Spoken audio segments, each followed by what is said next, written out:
I'm pulling away from the curb. We all know what that means. It's time for another drive to work. And I dropped my daughter off at school today. Okay, so we are talking about Tempest. So this is the fourth and I think the final podcast, me talking about Tempest cards. So I talked about white, blue, black, red, and green. So it means we're time to talk about multicolor. So I'm going to start with a card called Dracoplasm. So Dracoplasm is blue and red, so 2 mana total, 1 blue, 1 red. It is a creature, a shapeshifter, a 0/0 creature. It has flying, and when it enters the battlefield, sacrifice any number of creatures. Dracoplasm's power becomes the total power of those creatures, and its toughness becomes the total toughness. And then it has Dracoplasm gets +1/+1 until end of turn. That's fire breathing. Okay, so if you guys know the card Griselda from Unstable, this card was trying to be that way back when. The original idea was I mash 2 creatures together and I make a combination of the 2 creatures. But the rules couldn't really handle exactly that. So what we did is we said, okay, we'll make it a creature. You can sacrifice any number of creatures, and this gets to be as big as what you sacrifice. And then because you're sort of making a dragon, we then gave it fire breathing. But the idea is you're sort of it's a sort of shapeshiftery thing that's dragon-esque, that you take creatures and you form it into this. It wasn't quite what I wanted. What I really, really wanted was take 2 creatures, mash them together. I would later do that in Unstable, since it turns out the black border rules aren't so good at doing that. But anyway, that is Dracoplasm. Next, Lobotomy. Lobotomy is 2 blue, black, so 4 mana total, 1 of which is blue, 1 of which is black. It's a sorcery. Target player reveals their hand, then you choose a card other than a basic land from it. Search that player's graveyard, hand, and library for all cards with the same name as the chosen card and exile them. That player then shuffles their library. Okay, so one of the things I've talked about in previous podcasts, how it's fun to be the first one to do an effect.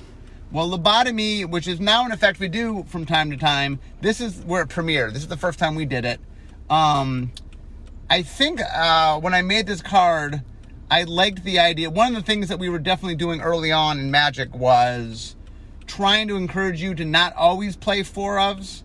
And so we would make cards that said, oh, well, if you play, instead of playing all 4-ofs, you play 2 of this and 2 of that, you're more protected against this. But anyway, the idea was, I guess it was made as a means, A, to fight against combos, because you can go get a combo piece. Now, this particular card, you have to catch it in their hand. We would later go on to make more just blunt versions where you just go to the library, name what you want and go get it. This one, I would note, by the way, does not get things out of exile. So if you have something sort of sitting in in limbo in exile, you can get around losing it to Lobotomy. But anyway, this is one of those cards that was a nice marriage of sort of being a cool effect, having sort of the perfect name. The idea that one of the things we talk a lot about is that blue and black are the colors that deal with the library. And normally, blue is more about messing with your memory, and black is more about permanent damage. In this particular effect, because it was brand new, I made it blue-black. The ability has since kind of become more of a black thing. I think because we were doing it for the first time and it felt sort of splashy, I made it a gold card. But this effect essentially has really moved into black. Black's the one that goes in. The idea is blue makes you forget things by milling you, blue sort of lets you, blue attacks your library kind of randomly, where black is more precision. It goes in and gets exactly the thing it wants. So blue is better at milling in general and better at sort of going through your library, but black is better at sort of go and get the exact thing it wants. Okay, next, Ranger and Vec. 1 green, white, so 3 mana total, 1 of which is green, 1 of which is white. It's a 2/2 creature. It's a human soldier archer. It's got first strike, and for a green mana, you can regenerate Ranger and Vec. So, originally, this creature, instead of first strike, it had banding. It had banding and regeneration.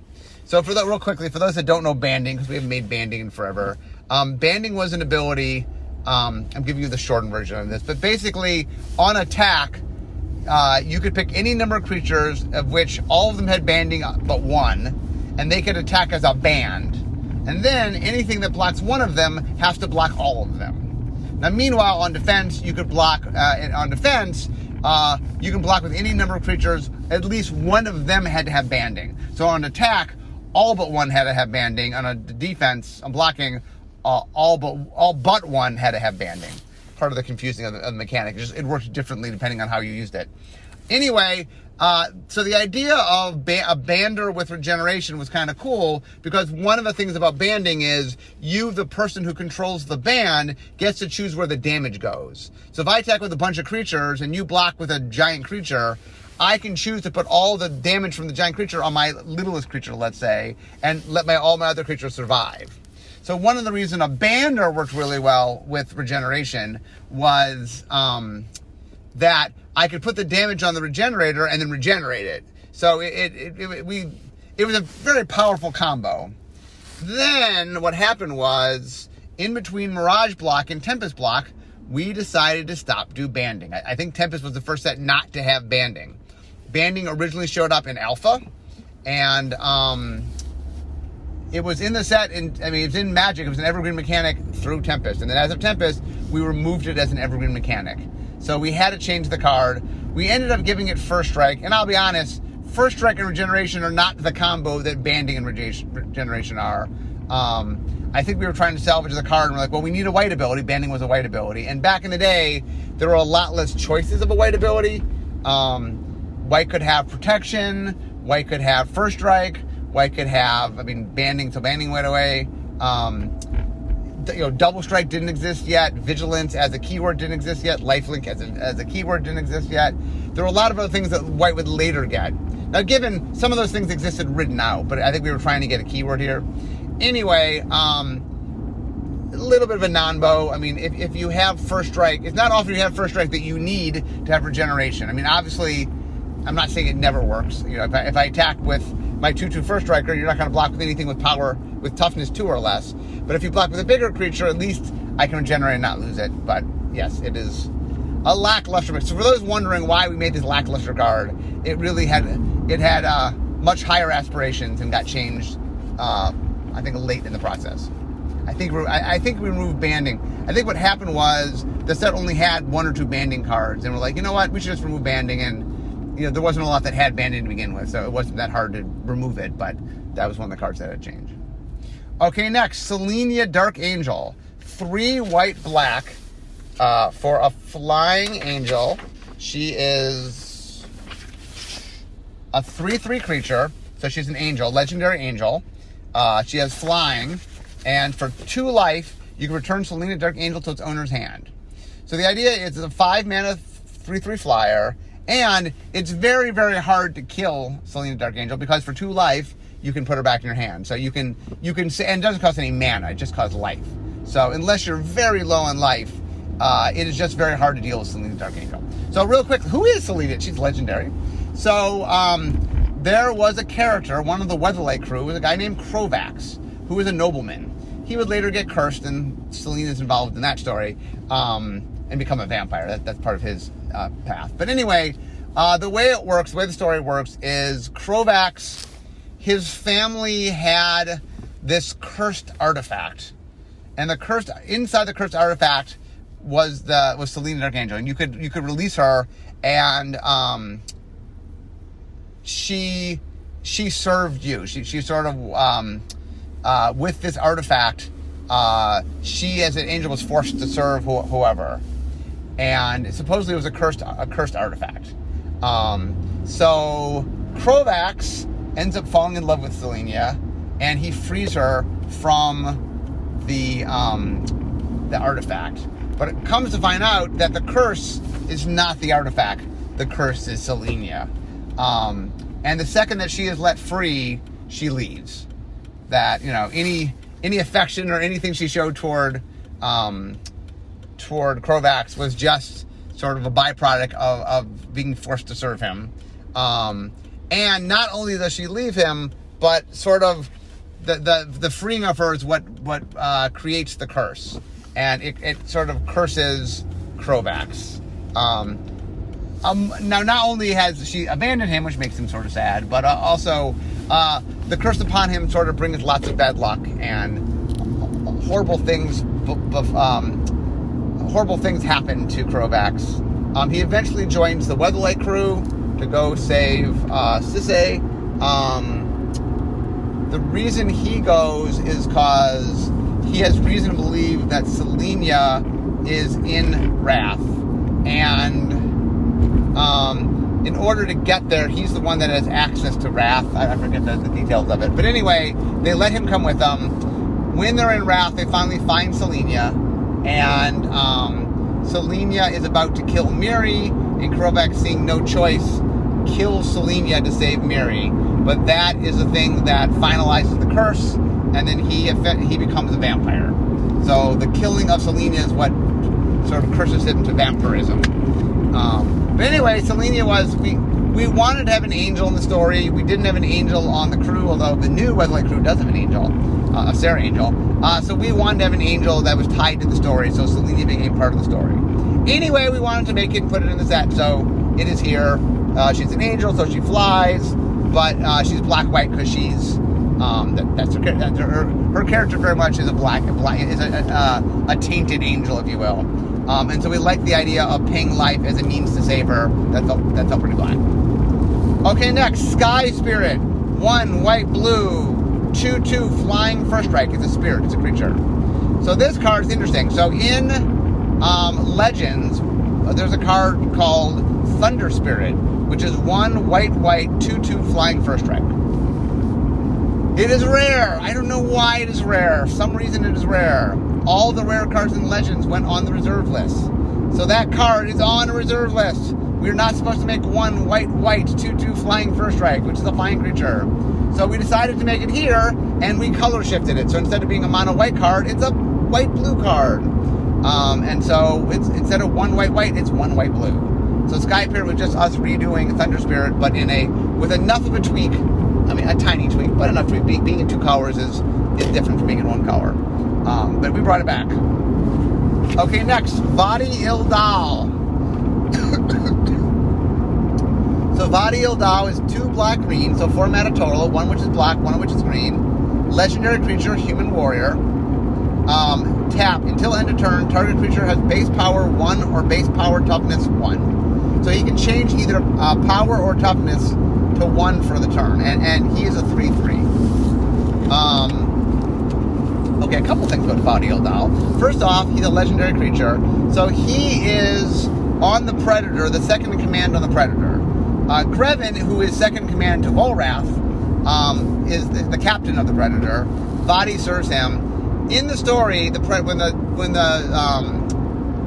Weatherlight first shows up in Wrath, they are attacked by the Predator. Grevin jumps on the ship to fight Gerard. Vadi, seeing an opportunity to maybe score some points with Volrath and accidentally getting rid of Grevin, fires upon the ship. The firing upon the ship knocks Gerard over the side of the ship. At the time they think he's dead, he doesn't die. And then Grevin comes back and he's not happy with Vadi. And then through a series of 3 different, the flavor text of 3 different cards, he talks with him and Grevin ends up throwing Vadi, spoilers, throws Vadi over the side of the ship. Anyway, so Vadi is named after the code name for Tempest was Bogavadi, which is an Indian plane of poison snakes. It's like a world of poison snakes. Originally, Tempest had poison in it. The poison ended up getting taken out, but the code name was named after the fact that it was a poison world. Originally, we were playing. Once again, it's funny. It was the Phyrexians were there, and we liked the idea of poison being there. We ended up taking poison away, but poison would come back when the Phyrexians later come back in a big way in Scars of Mirrodin. So it makes the Phyrexians and poison always have some relationship. Anyway, so Bogavadi was the name on the set, which I think is an oddly spelled version of Bogavadi, the Indian world. So we use that. So Vadi is, I think the code name was Bogavhati is how we spelled Bogavadi. So Vadi is a reference to the code name. One of the things we'd like to do back in the day is occasionally name a card that was a nod to the code name. Like, I'm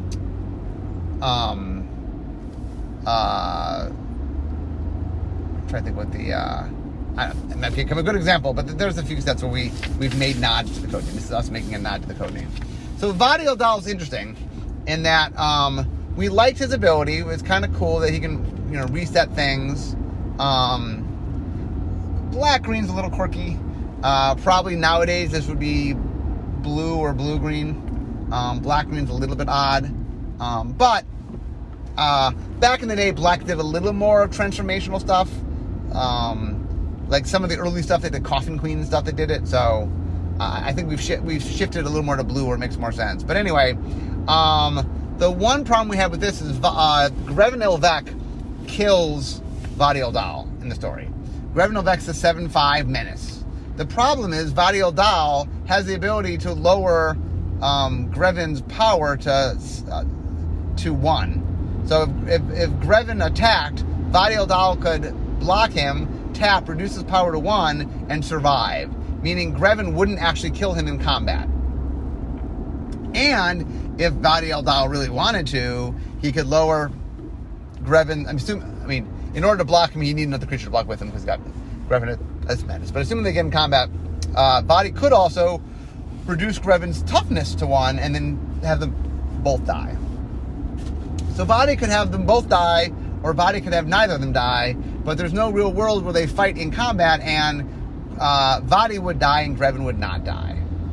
But then we said, well, when Grevin enters the battlefield, you have to sacrifice a creature. Okay, what if that creature is Vadi Eldal? It's not that Grevin fights Vadi Eldal, he just sacrifices him, which is kind of what happened.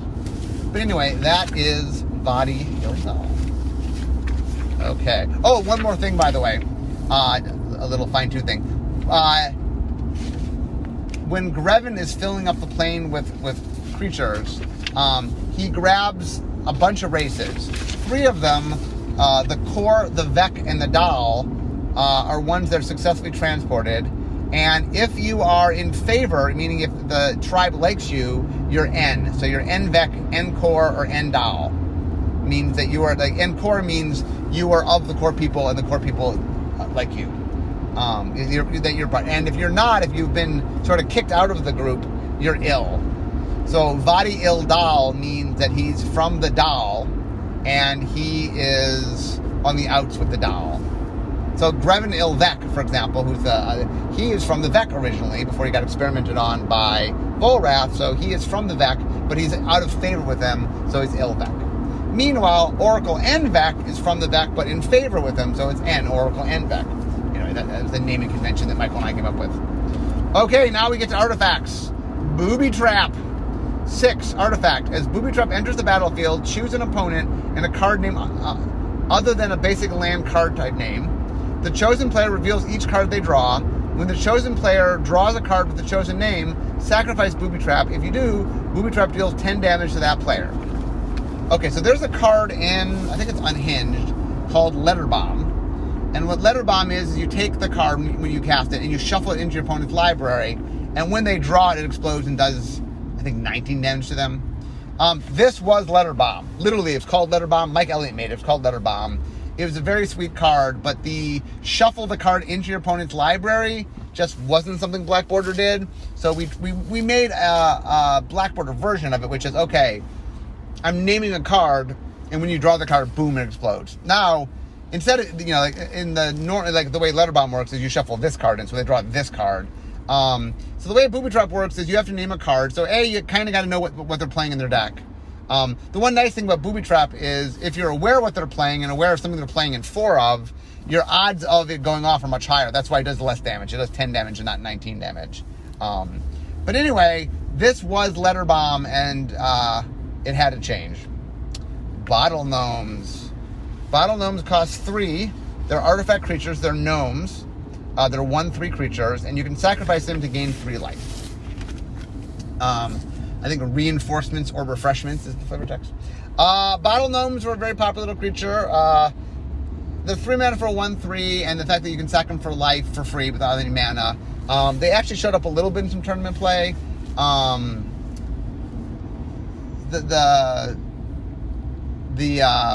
There was definitely a point in time where 3 toughness mattered as far as there was a point in time where one of the most popular creatures were these 2/1 knights, And anyway, so one of the questions about bottle gnomes is, could they become food? Because it says refreshments, and you gain life. They gain 3 life. We've gone back and forth. Only one problem we've run into is all the food, it costs 2 mana and sack it and gain 3 life. And the bottle gnomes is free and sack to gain 3 life. So I don't think we've made this food, but we talked about it. I think we like the idea that food mechanically lines up and all the foods work exactly the same. And you don't have to remember that this food costs 2 and that food doesn't. So for right now, I guess the reinforcements and not refreshments. Okay. Next. Embassy Tome. So Embassy Tome costs 4. It's an artifact. 5 and tap, draw 2 cards and discard a card. So in Alpha, there's a card called JMD Tome. JMD Tome costs 4 and tap, draw a card. So JMD is for J. Michael Davis. Mike Davis is the person who came with Richard when they first pitched Robo Rally to Peter. Peter said, oh, we can't make it, it's too many components, but what I could make is a card game that is played quickly. That inspired Richard to make Magic. Mike Davis also for a while was the VP of R&D. He's the person that hired me. He sadly passed away a few years ago, but an amazing man. Anyway, JMD, J. Michael Davis, that tome was named after him. So later in, was it Antiquities? There's a card called Jalem Tome. And Jalem Tome is for JLM, which is Joel L. Mick, which was the head designer for a while on Magic, and then he ended up becoming a brand manager on Magic. And Jalem Tome was a reference to Joel, JLM. So Mike Elliott made this one. Mike's middle name, I think his full name is Mike Scott Elliott, I believe. So MSE. So Mike made this tome. There was a tradition of naming tomes after designers. I'd had Morrow named after me, but Mike had never had a card named after him. So we decided we would honor the tradition. And so MSE Tome is in the style of JMD Tome and JLM Tome. Okay. Next is Grindstone. So Grindstone costs 4. It's an artifact. 3 and tap. Target player puts the top 2 cards of their library into the graveyard. If both cards share a color, repeat this process. Okay, so in Antiquities was a card called Millstone. Millstone, I think, was 2 and tap. Put the top 2 cards of target player's library into their graveyard. That was the first step. So Magic, when Richard first made Magic, because how does the game end if you get in a state where nobody gets to 0? And the answer was, as soon as you can't draw a card, you also lose. It was kind of a backup way of making sure the game ended. So in Antiquities, they made a card called Millstone that could make that a win condition. Well, if you mill out your opponent and they can't draw a card, you'll win. I really, really liked Millstone, and so one of my ongoing quests, you will see, if you've studied the history of Magic, is I've made a lot of Millstones. This is one of them. So the idea of the Grindstone is I like the idea that with a Millstone, normally you know exactly how much time you have, right? I'm going to mill 2 a turn. Well, let me count my library. Okay, well, I have 14 cards left. That means I have 7 turns to go. You can predict exactly. I like the idea of a Millstone that you couldn't quite predict. So the idea was, how do I make an unpredictable Millstone? And the idea I ended up coming up with is, okay, what if I mill you for 2 like a normal Millstone, but if I match the colors, which will happen some of the time. Now notice, lands aren't colored. So if you hit a land, you won't, they don't match, and colorless is not a color. But I like the idea that it milled for 2, but every once in a while it would mill for 4. And every once in a very rare while, maybe it'd mill for more than that. The best I ever saw is I once saw a Grindstone mill for 10, I think. But that is because the person removed their lands from their deck. With Mana Severance, I think. But anyway, they had taken their lands out, or they had been fetching their lands, something. They didn't have lands in their deck, but anyway, that's kind of cool. Okay, next, Helm of Possession. Helm of Possession costs 4. It's an artifact. You may choose not to untap Helm of Possession during your untap step. 2 and tap, sacrifice a creature. Gain control of target creature for as long as you control Helm of Possession, and Helm of Possession remains tapped. Okay, so you guys might know a card called Mindslaver that showed up for the first time in Mirrodin, and it got reprinted in Scars of Mirrodin. Mindslaver, this was originally Mindslaver. Back in the day, I had this idea of what I used to call a marquee card that had to be a card that can go in any deck, so an artifact or land, that just did something magic I'd never done before. The idea was inspired by Jester's Cap in Ice Age, and Grinning Totem. I made Grinning Totem in Mirage. Anyway, for all large sets, I tried really hard to make an artifact that just was really out there. So I made Mindslaver. I gained control of you, my opponent. So Volrath had this helmet that could mind control people, and I really thought it'd be neat. Well, maybe I probably made the card first and then made the mechanic to match it. Made the card to match it, but or made the flavor to match it. Anyway, I love the idea of you taking control of another player's turn. Mindslaver came about because Word of Command. Richard had made a card called Word of Command in Alpha, where you take control, you cast a spell out of your opponent's hand, but because it's an instant, they can respond and cast their own instant, so it's really hard to sort of catch them unaware, because they'll just in response cast the spells.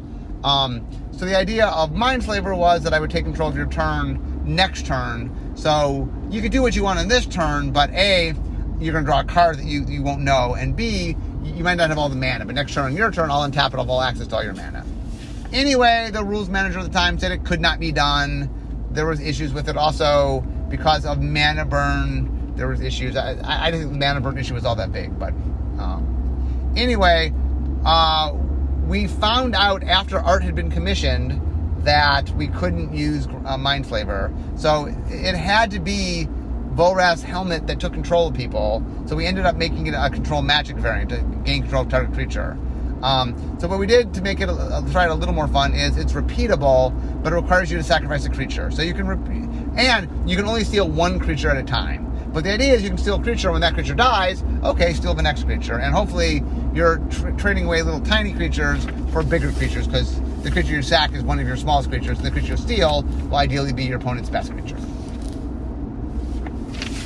Okay, next, Lotus Petal. So Lotus Petal costs 0. It's an artifact. Tap, sacrifice Lotus Petal, add 1 mana of any color. So this was me trying to make a fixed Black Lotus. So Black Lotus showed up in Alpha, cost 0, it was an artifact, you tap, and you got 3 mana of any one color. So I'm like, okay, well that clearly is broken, but maybe if we just, one third, that we and my idea was, I loved the idea of doing a tweaked Lotus in a way that wasn't broken. Well, guess what? Even 1 free mana is in fact broken. This card has been banned and restricted in numerous formats. It is quite powerful. So anyway, to be fair to me, it is less powerful than Black Lotus, but it is still pretty powerful. Okay, next, Phyrexian Grimoire. So it costs 3, it's an artifact. For 4 and tap, target opponent chooses one of the top 2 cards of your graveyard, exile that card, and put the other card into your hand. So the idea here is that this is a card that gets a card out of your graveyard.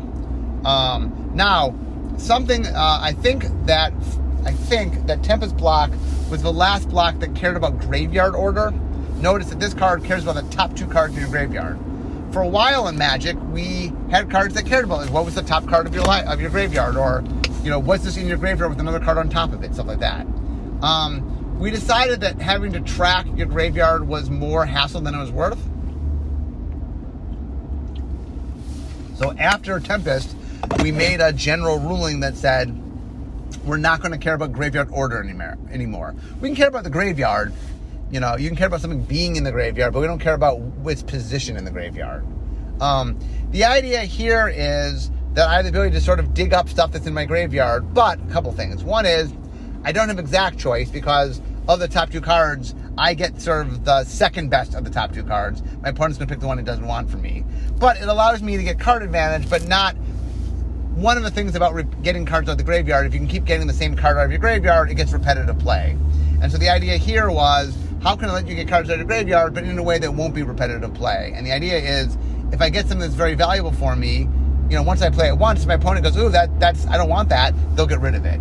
And so this was built in a way to let you get stuff out of your graveyard, but in a way that it shouldn't let you sort of repeat things too much. But anyway, I like this design. There's a lot of... one of the things that's fun going back and looking at cards you made long ago sometimes you cringe a little bit because there's things we've learned since then, and like, oh, I could have made that better. And then sometimes you look at a card, you're like, no, that was a sleek design. So I like Freshing Foam Art. I think that's a pretty cool design. Okay, next, Scroll Rack. 2, it's an artifact that costs 2 generic mana. 1 and tap, exile any number of cards from your hands face down, put that many cards from the top of your library into your hand, then look at the exiled cards and put them on top of your library in any order. So the idea here is, it allows you to trade cards from your hand for cards off the top of your library. The reason this is valuable is A, it lets me immediately get some new cards, and B, if you combine it with an effect that shuffles your library, and there's a lot of effects like that in larger formats, fetch lands being a popular one, it allows you to constantly change out your hand. So if you have means by which to shuffle your library, it's basically 1 and tap, trade anything that I don't want for new cards. And that is very powerful. This is a very powerful card. The card has seen lots and lots of tournament play. And it's funny, this is one of the cards that when I made Scroll Rack, I had no idea how powerful it was. I was really just making something that I thought had weird utility. And I don't even think when I made it that I was thinking about people sort of constantly shuffling their library. I was just thinking like, oh, it's a neat card, and early on you got some stuff, but then, I was like, oh, yeah, then you have to work through what you got. It didn't quite dawn on me how easy it would be to shuffle your library. So the card ended up being a lot stronger than I thought. Okay, Squeeze Toy. Artifact, tap, prevent the next 1 damage that will be dealt to target creature this turn. So this is basically an artifact Semite healer. We don't tend to do a lot of these effects anymore just because they're very board intensive. They very complicate the board and make the math hard. Squeeze Toy. So Squee was a member of the Weatherlight crew. He's the goblin. He's the cabin boy. It's kind of comic relief. Squee was named. There's a card called Relentless Assault that had some flavor text that I did not like. The flavor text, it was like a goblin childhood poem, and I liked the idea of a goblin nursery rhyme, but I just thought it was not well executed. So I was told that in that meeting, if I could come up with a replacement, they'd replace it. And so in that meeting, I came up with Flog and Squee, Up a Tree, See Something, Flee. Anyway, I had to name the goblins and it had to rhyme with tree. So I named them Flog and Squee. So anyway, when Michael and I were naming our goblin character, our comic relief, I liked the name Squee. I said, how about Squee? Once I realized that the name was Squee, and that when you make Squee possessive, it is the word squeeze, like S-Q-U-E-E-Z-E, I realized we could have some fun with that. So Squeeze Toy is a pun. For those of that did my head-to-head recently, or not, for you, not so recently, but about a month ago, I did head-to-head on pun names, and Squeeze Toy was the top seed. So this is one of those puns that is so delicately woven in there because Squeeze a character, that the idea that squeeze is a pun, Squeeze Toy is a pun, like something you let a dog play with, like that, squeaks when you play with it. So we also made a card called Squeeze Play, which, anyway, this is one of those puns that I meant, every time I mention it, somebody always goes, I've been playing Magic for 20 years. I never realized that. Like at work it happened, one of our people, like, I handed out the head-to-head, the pun thing, and they're like, Squeeze Toy's a pun? How did I not know that? So anyway, right now somebody listening to me is going, oh, Squeeze Toy's a pun? Yes, it is. So in the story, by the way, Squee loves his toy. It's part of the Legacy. The Legacy was a collection of artifacts that Gerard was supposed to guard because they combined together to make a powerful weapon known as the Legacy weapon that was the thing that Gerard could use to defeat the Phyrexians. Urza had set the whole thing up over many years. Gerard was the person who was supposed to use the Legacy. For various reasons, the Legacy ends up on the Weatherlight, at least most of the Legacy. The Legacy got scattered all around due to a story point, and the Weatherlight's job actually was going around gathering all the different artifacts from the Weatherlight. And so by the time Gerard gets back there, the vast majority of the Legacy had been reclaimed and was sitting on the ship. One of those was Squeeze Toy. See, a lot more about Squeeze Toy than you could imagine. Okay, next, Telethopter. Telethopter costs 4 generic mana. It's a 3/1 artifact creature, a Thopter. Tap an untapped creature you control. Teleopter gains flying until end of turn. So this card in playtest was called Radio Controlled Flyer. And the idea was, it was the flavor of it was, it's a little remote control like plane, and you could fly it. So this card, here's a piece of trivia on this card. This card is the one card in Magic designed by my dad. My dad designed this card. One day he's like, oh, I came up with the card name. It's called Radio Controlled Flyer. So when I was a kid, by the way, when I was, I don't know, 7 or 8 or something, for my birthday, I got a radio-controlled plane. Now, it's interesting to point out that I had no interest in a radio-controlled plane. But it was my birthday, and it was my birthday present. So we took it out to fly it. And I think my dad was trying to demonstrate how to fly it so that I could fly it. And I think my dad crashed it, and it broke. And that was it. I never got another birthday present. So I always joke with my parents, that was my worst birthday. Like, literally, it's something I didn't want, that I didn't get to use, that got broke before I even could interact with it. So, anyway. I don't think that had anything to do with why my dad made Radio Control Flyer, but a free bonus story about Mark's worst birthday present for all of you. Most of my birthday presents were awesome, by the way. So I don't want to create some story like I had nothing but bad birthday presents. I had very good birthday presents. That just happened to be my worst birthday present. One day I'll tell you my worst Hanukkah present. Okay, next. Ancient Tomb. So Ancient Tomb is a land. It taps for 2 colorless mana, and it deals 2 damage to you. So, there was a Pro Tour in Los Angeles. It was won by David Price. And it was a Tempest only, it was like, what do they call the format? It was block constructed, but the only block constructed is a format in which you can play all the sets in any one block. The block in question was Tempest, but it turns out that when the Pro Tour was held, the only set that was out was Tempest itself. The Stronghold and Exodus, neither were out yet. We later would make the Pro Tours at the end, so the block construction had all 3 sets in it. We hadn't quite figured that out yet, so we had an event with a block construction with 1 set. One of the interesting things about it was there were a bunch of different decks that got played in a bunch of different colors. It turned out the thing that defined that format was this card, Ancient Tomb. Pretty much, Ancient Tomb was so powerful that the real question was, how do I abuse Ancient Tomb? And there were many ways to abuse it. Most of the decks were monocolored because there wasn't really good, the dual lands in it were kind of sucky, so there wasn't really good color fixing. So most of the decks tended to play monocolor. But there was a mono red deck that won. There was a mono white deck that made top 8. There was a mono green deck, I believe, that made top 8. And the way the format was described to me by the pros that were sort of breaking it was, Ancestral Tomb is crazy. Pick a color, because there wasn't really support to play 2 colors. Pick a color and play that color and put Ancient Tombs in, and then get out big things early and smash your opponent. One of the things that we learned from Ancient Tomb, although we didn't completely learn, Ancient Tomb wasn't where we would later make a cycle of lands that you could tap for 2 mana, but only do it twice. Like they came with 2 counters on them, and you could tap them for 2 mana, and then you couldn't use them for mana anymore, which is us trying to fix this. But anyway, it turns out that land tapping for 2 mana just kind of is broken, so we really don't make lands that tap for 2 mana anymore.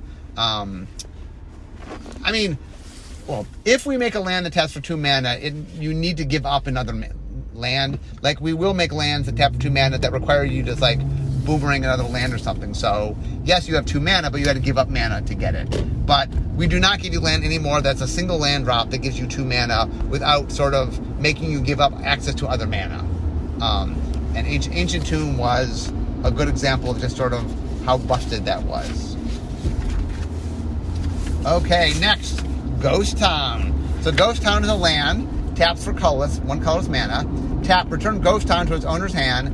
Activate this ability only if it's not your turn. So the idea is, we made a land that was, back in the day, one of the most powerful cards was a card called Armageddon. Armageddon cost 3 and a white and destroyed all lands. And the way Armageddon tended to work is, you and your opponent will be playing a game. and then your opponent, who knew they had Armageddon in their hand, would save, some creatures, some land, and then Armageddon wipe all your lands away, and then while you were struggling to find more land, it would play the land it had been saving, and then start playing creatures and beat you down. So Ghost Town, I designed Ghost Town as a way to give you an answer for Armageddon, meaning if, let's say I'm playing a monocolor deck and I have room for some other land, if I play a few Ghost Towns in my deck and my opponent goes to Armageddon me, I get to put them back in my hand, and then I can immediately start putting them out again. So it allows me to sort of bounce back better from an Armageddon. That was the idea. It turns out that the card was excellent in a deck with Armageddon, because if I play Ghost Towns in Armageddon and I can put all my Ghost Towns back into my hand, then not only is my Armageddon, it proved, while it was made as a weapon against Armageddon, it proved to be a strong thing in a deck with Armageddon. So that's why we added the activates only if it's not your turn. We don't want you casting the Armageddon and bouncing your land. So the idea is, it was now designed to be an Armageddon answer without being a tool for the Armageddon deck. Anyway, it's one of those things where I tried something and ended up not being quite worth enough to get people to play, so I don't think Ghost Town saw much play. But anyway, noble attempt. I was trying to give you an answer to something that was causing lots of problems. Okay, Reflecting Pool. So Reflecting Pool is a land, and you could tap to add 1 mana of any type that a land you control could produce. So Reflecting Pool. So the idea of Reflecting Pool is, I look at my other lands and I say, what are my other lands capable of? Now this seems like a very simple idea, because you mix it with basic lands or simple dual lands. I got it. Oh, it's a basic land, and I have a forest. Well, this kept for green, or I have a City of Brass. Okay, well, this can tap for any color, because City of Brass can tap for any color. Where it started getting tricky was stuff like fetch lands, where that land itself doesn't tap for any color. It just fetches other lands, so does that count? And it doesn't tap for mana. Or if you have 2 Reflecting Pools out, each Reflecting Pool hypothetically could tap for any color mana if the right land is out, but if you only have 2 Reflecting Pools, what happens? So it was one of those things that ended up being a little more confusing. It seemed on the surface to be something that was pretty straightforward, but not quite so much as you actually played with it. But it was a cool card, and it definitely saw some play. And it was a neat. I like making lands that sort of that tap for color, but are a little bit different. Obviously we make lands to do other things in addition to mana, but I like the idea of finding cute and unique ways to tap for mana. So that, I do think Reflecting Pool is an interesting design. Anyway, I'm driving up to Wizards this week, so that timed up just perfect. I finished just in time. So I hope you guys enjoyed these last 4 podcasts. This was all inspired because my very first podcast I ever did was about Tempest, the design. But I had never done... Now when I talk about designs, I often then do podcasts about the cards, but I'd never done one on the Tempest cards. And there's a lot of stories, obviously, being my very first set. So it was fun to go back and tell all those stories of days of old. And somehow when I tell stories about old sets, there's a lot of me explaining how things used to work, because Magic has changed so much. So not only do you learn about Tempest, but you got a little bit of history lesson about Magic. So I hope you guys enjoyed the Tempest thing. It was fun to do, and I'm now at work. So we all know what that means. It means it's the end of my drive to work. So instead of talking Magic, it's time for me to be making Magic. I'll see you guys next time, and I hope you enjoyed the Tempest. Talking about Tempest. Bye-bye.